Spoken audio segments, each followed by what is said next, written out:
Film downsizing के आगाज में बताया जाता है कि साइंसदानों ने एक ऐसा अमल इजाद किया है जिसके जरिए इंसान को उसके कद से बहुत छोटा किया जा सकता है।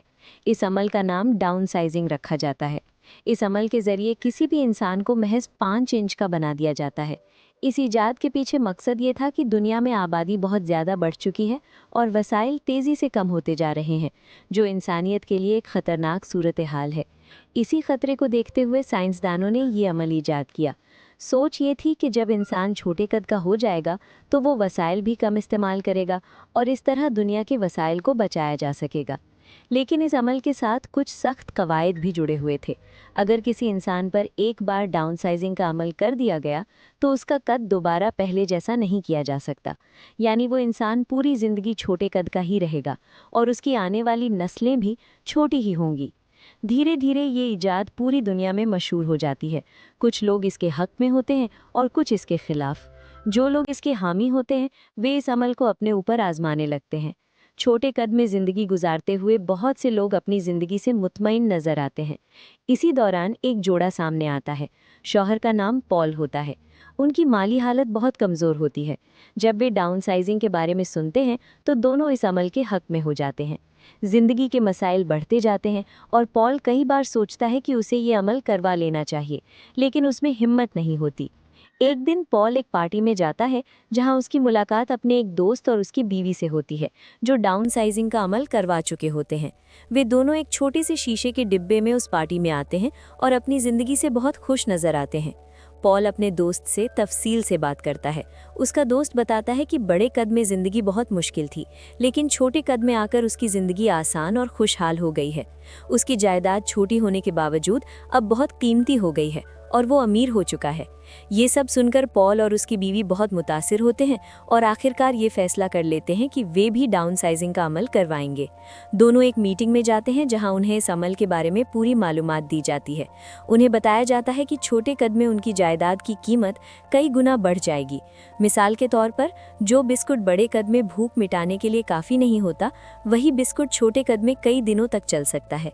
एक खातून पॉल को बताती है कि उसके पास मौजूद जायदाद छोटे कद में 200 मिलियन की हो जाएगी। ये सुनकर पॉल बहुत खुश हो जाता है, लेकिन फिर उन्हें ये भी बताया जाता है कि अमल के बाद वे कभी अपने पुराने कद में वापस नहीं आ सकेंगे और उनके रिश्तेदार बड़े ही रहेंगे। इस तरह उनका रिश्ता हमेशा के लिए टूट जाएगा। इसके अलावा शरीर में मौजूद हर गैर फितरी चीज़ निकालनी होगी, जैसे नकली दांत या धातु। पॉल के दांत में धातु लगी होती है जिसे निकलवाया जाता है। उसके बदन के सारे बाल भी काट दिए जाते हैं। आखिरकार वो लम्हा आता है जब दोनों एक दूसरे से अलविदा कहते हैं और कहते हैं कि अब हम छोटे कद में मिलेंगे। पहले पॉल पर अमल किया जाता है। उसे एक चेंबर में ले जाया जाता है जहां डॉक्टर बटन दबाता है और डाउन साइजिंग का अमल शुरू हो जाता है। पॉल के साथ और भी लोग होते हैं जो सब छोटी कद के हो जाते हैं। अमल के बाद पॉल एक बिस्तर पर लेटा होता है। उसका खिदमतगार उसे एक बिस्कुट देता है, लेकिन पॉल बिस्कुट नहीं खाता और अपनी बीवी को फ़ोन करता है।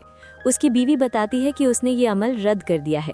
जब उसके बाल काटे जा रहे थे तो उसे एहसास हुआ कि वो गलत रास्ता चुन रही है। वो अपने रिश्तेदारों से हमेशा के लिए जुदा नहीं होना चाहती थी। ये सुनकर पॉल गुस्से में आ जाता है क्योंकि वो अब हमेशा के लिए छोटा हो चुका था। आखिरकार दोनों की तलाक हो जाती है क्योंकि अब वो एक साथ जिंदगी नहीं गुजार सकते थे। इसके बाद पॉल एक ऐसे इलाके में चला जाता है जो खास तौर पर छोटे कद के लोगों के लिए बनाया गया होता है। वो वहाँ अकेला रहता है और उसका कोई दोस्त नहीं होता। एक दिन वो खबरों में देखता है कि अमेरिका से एक डिब्बा भेजा गया था जिसमें 15 छोटे कद के लोग थे। सब मर चुके होते हैं, सिर्फ एक लड़की जिंदा बचती है। अगले दिन पॉल उसी लड़की को अपने घर में देखता है। वो घर साफ करती है और खाना बनाती है। असल में वो बेघर होती है और पॉल भी अकेला था, इसलिए उसे वहाँ भेज दिया गया था। धीरे धीरे दोनों एक दूसरे के करीब आ जाते हैं और एक दूसरे को पसंद करने लगते हैं। फिर एक ऐसा इलाका दिखाया जाता है जहाँ वो लोग रहते हैं जिन्होंने डाउनसाइजिंग गलत तरीके से करवाई थी।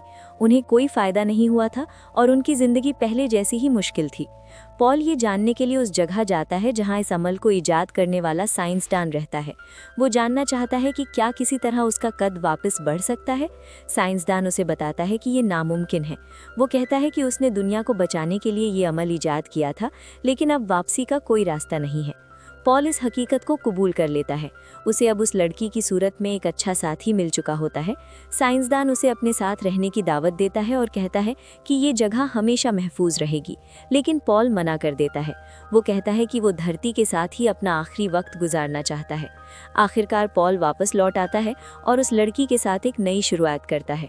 फिल्म का इख्तिताम इसी मंजर पर होता है जहां पॉल अपनी बाकी जिंदगी सुकून और खुशी के साथ गुजारने का फैसला करता है।